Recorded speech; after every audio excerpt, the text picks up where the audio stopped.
G'day, how are you going today? And how's it going with those that you love the very most? Have you noticed sometimes that you would only wish that some of the members, perhaps in your family, could only improve if only we could get a brand new start, maybe even in your own life?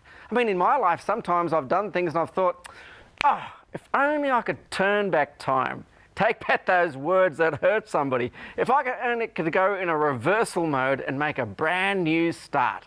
Wouldn't that be wonderful for you as well as for me? Welcome to today's show. I'm James Toogood, and today we're going to be exploring the topic of how the God of the universe has designed a way that we can not just make a new start intellectually in our minds, but a symbol and a ceremony so that we can know for absolutely certain that we've made a new beginning and we're able to walk in a new way with the God of the universe. What is it called?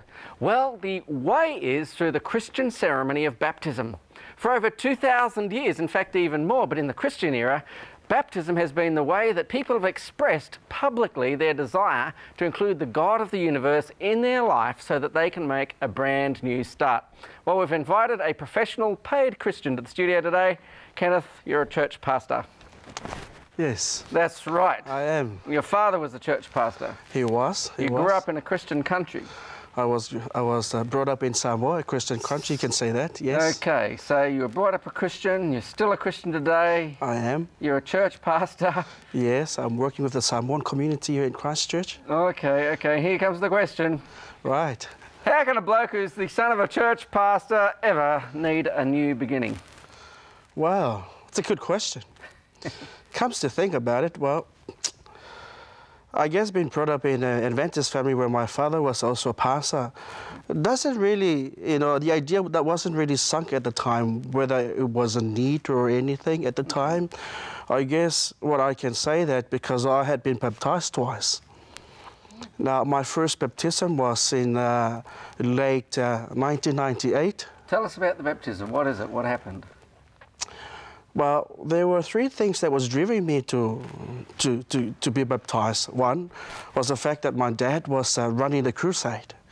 And so I have this idea in mind just to please that. I should be baptized. Oh, okay. And the second driven factor, which I believe was the factor of why I wanted to be baptized, was the fact that a couple of my friends were also doing it. Mm-hmm. And so it was a cool idea at the time, and I was very young at the time. It was a cool idea. What, 9, 10, 11, 12, something? Yeah. Well, I was only 15. Oh, okay. I was only 15. It was kind of cool to follow the peers, and do it because they were also doing it as well. And so what happened when you were baptized? Well, didn't really feel any change at the time. Okay. I guess because I wasn't really understanding and know the significance of baptism when I was doing it at first back in 1990. Now, so when you were more of an adult, you decided to make your own decision? Yes. Okay. Because later on in the years when I was in Fulton College, I was 20 at the time. I went through a series of seminars that was run.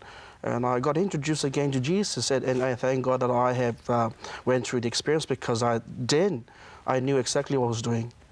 And I have no regrets. I love giving my life at the time and committing my life to a new relationship and new walk with Jesus. Okay, so here's the question, and the essential question is, what the heck do Christians do with baptism? Why baptism? Couldn't you just made a new start and said, God, here I am, take me and I want a new start? Why baptism?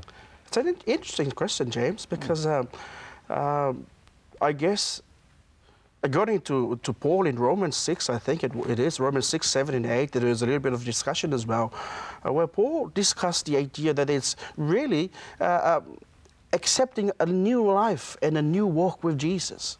Now, what that means, I believe, is where one's renounce what things of this world offer or that somehow distract him from living this new life. Oh, so St. Paul was baptized, and you decided to be baptized too?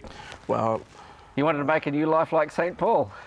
Not just like St. Paul, but I think the ultimate example was set by Jesus in his life as well. Okay. Before he was entered into his ministry, he also demonstrated that, not only as an example, but also I believe it was a way of living, a way of telling questions of how we should as well follow in his footsteps. Okay, well, thank you very much, Kenneth.